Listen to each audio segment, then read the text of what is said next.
você que vai garantir que eu possa expressar sempre a minha opinião com base na verdade. Você pode entrar em www.paulofigueiredoshow.com/apoie, o link está aqui na descrição, e além de conhecer o meu site, que está muito legal, tem todas as notícias, artigos que você precisa ver, etc. Todas as minhas redes sociais estão lá. Tem duas formas de apoio. Uma baratinha, $7 por mês, que com o cupom de desconto que está aqui na descrição fica 5 por mês. Mas esses, os que estão prosperando, que Deus abençoou, que viajam, que compram carrão, que estão com relógio de marca, esses eu convido a se tornarem não só meus apoiadores, mas meus patronos Gold. $49,99 por mês ou $41 no plano anual. E aí você vai ser realmente meu patrono e vai ter um grande peso em apoiar o que eu faço. Perguntas que a gente estava discutindo aqui no início do programa era: quando é que o Alexandre vai cair? Né? E eu recebo isso o tempo inteiro. Eu abri uma caixa de perguntas, procura aí o Real P Figueiredo 04, que você vai achar lá a caixinha de perguntas. Respondi hoje mais de 20 perguntas, e várias delas, das 400 perguntas que eu tinha recebido, umas 100 eram: e aí, quando é que o Alexandre vai cair? Será que o Brasil tem solução? É agora? Vamos resolver? O nosso país vai ter solução? Em primeiro lugar, eu tenho que fazer um ajuste de expectativa. Eu aprendi com um cara meio picareta, mas bem inteligente, que ele me ensinou o seguinte: satisfação é uma conta, onde você tem, pessoal que gosta de matemática, eu gosto de matemática, você tem no numerador, você tem a sua entrega, e no denominador tem a sua expectativa. O resultado dessa fração é a sua satisfação. E eu explico isso em termos práticos. Se você tem uma expectativa muito alta, não importa qual é a sua entrega, a sua satisfação vai ser sempre baixa. Eu estou dizendo isso para dizer o seguinte: qual é a minha expectativa em relação ao Brasil? Que o Brasil vai virar os Estados Unidos, que o Brasil vire a Suíça? Não, minha expectativa não é essa, querido. Minha expectativa do jeito do Brasil é que o Brasil volte ao ar de normalidade. E normalidade que eu digo é que nós tenhamos restituídas as nossas liberdades de expressão mais básicas. E eu estou falando da liberdade de expressão, a nossa liberdade de jornalismo, a nossa liberdade de reunião, os nossos direitos humanos. É isso que eu busco para o Brasil agora. Eu não busco a eleição do Bolsonaro, eu não busco que o presidente Trump se torne imperador do Brasil, eu não busco nada disso. Eu só busco que nós, brasileiros, possamos fazer oposição quando houver um regime ruim. Que nós possamos questionar um sistema eleitoral para ele ser aprimorado quando ele tiver que ser questionado. Que nós paremos de ter presos políticos. Isso, para mim, é que é o Brasil tendo jeito. Então, essa é a minha expectativa. Quando eu conseguir atingir isso, eu talvez me aposente, vá morar nas montanhas da Geórgia, até que Deus me chame para uma nova missão. Até lá eu vou continuar na briga que eu estou. A outra expectativa que nós temos que ajustar é a expectativa em relação ao tempo. Ao tempo. Então, vejam vocês, né? Eu botei aqui o filmezinho que fizeram na internet, mostrando a cena do Rocky Balboa. Nós acabamos de acertar o primeiro golpe. Nós estamos apanhando há 4 anos. Justiça seja feita. O Bolsonaro não conseguiu fazer nada contra o Alexandre.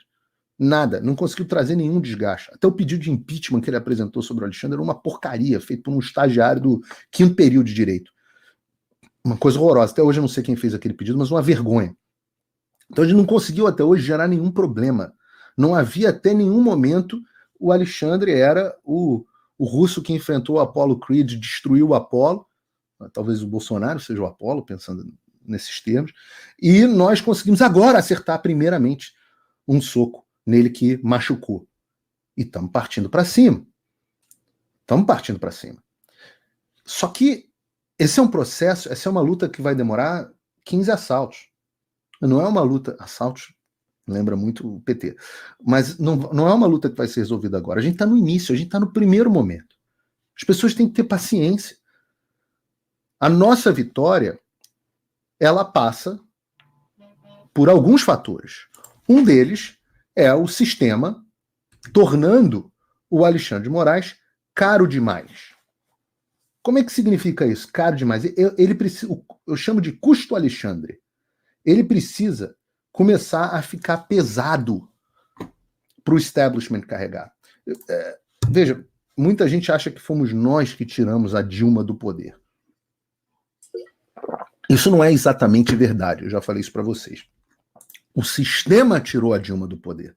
O sistema se livrou do PT e utilizou o povo para isso. E naquele momento, o nosso interesse se alinhou com o sistema. Eles nunca esperavam que a gente fosse conseguir eleger um Bolsonaro Godzilla e ficaram, obviamente, muito apavorados com isso. A gente vê até pelo diálogo do pessoal da Vaza Jato, né, o quanto que eles ficaram impressionados. Meu Deus, a gente vai acabar elegendo o Bozo, nas palavras deles, dos diálogos dos procuradores.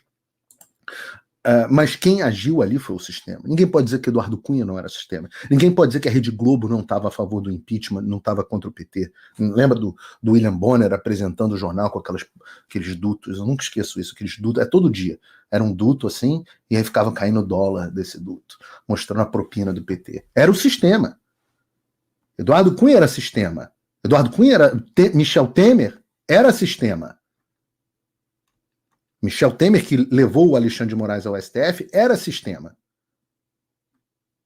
Então, quem se livrou e quem depois reabilitou o Lula, né, quem se livrou do PT e depois quem reabilitou o Lula, foi o sistema. E a minha esperança para o Brasil, de novo, não é que o Brasil passe a ser uma Suíça, mas é que o sistema se encarregue do Alexandre.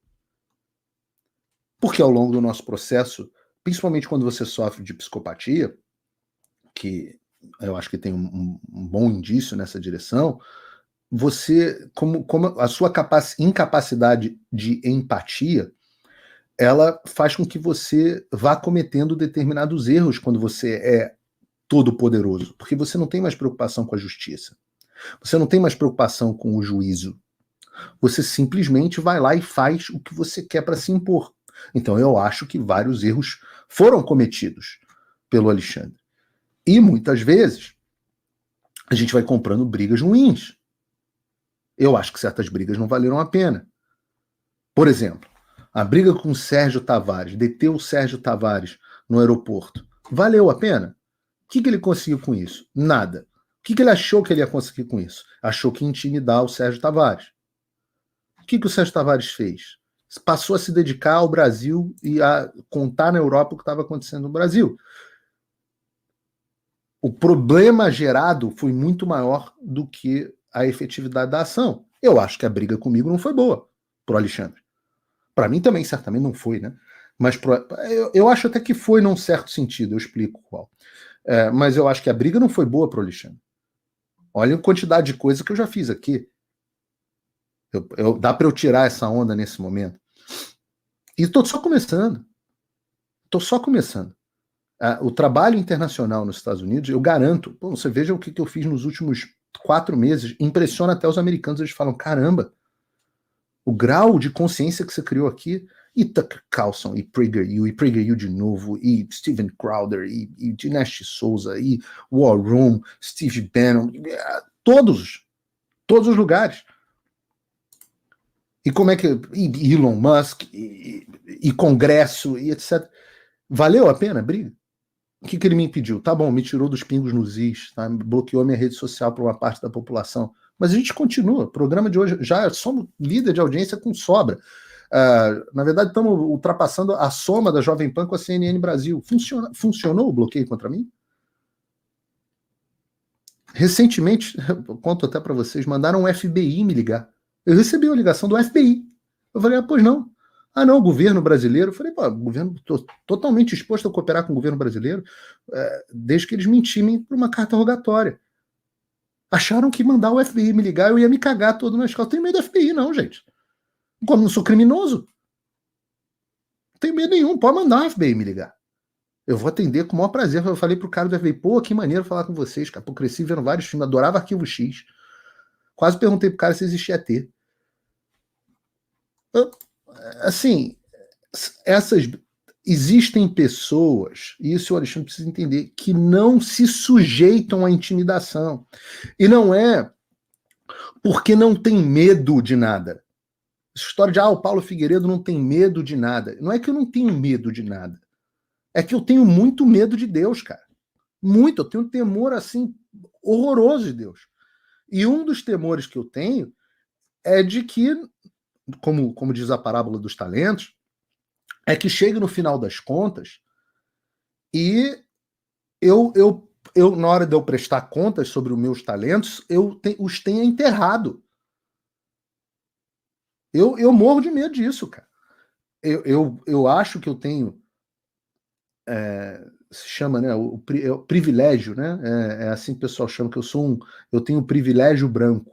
Eu acho que eu tenho vários privilégios. Privilégio de ter tido uma família estruturada, maravilhosa, de ter tido exemplos dentro de casa, pai, avô, maravilhosos, de ter tido a melhor educação possível, passado pelas melhores universidades do mundo, de ter encontrado o professor Olavo de Carvalho no meio do caminho, ter mudado minha formação, o Jordan Peterson. Eu acho que eu tenho o privilégio de estar onde eu estou, privilégio de ter uma condição financeira que me torna menos vulnerável, privilégio de ter tantos apoiadores quanto eu tenho esse privilégio.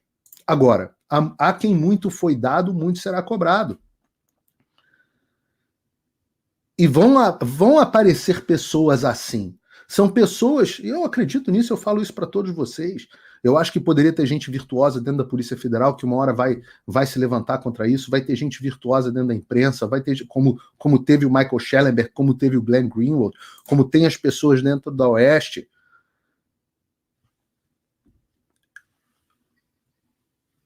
Oi, eu vou ter que parar o vídeo só para te atualizar.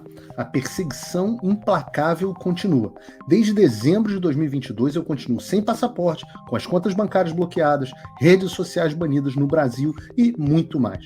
Agora estão vindo atrás de mim até porque eu contei para vocês os bastidores do que acontecia com os militares. E a novidade é que o Locals, onde muitos me apoiavam, fechou o acesso aos brasileiros por conta do STF.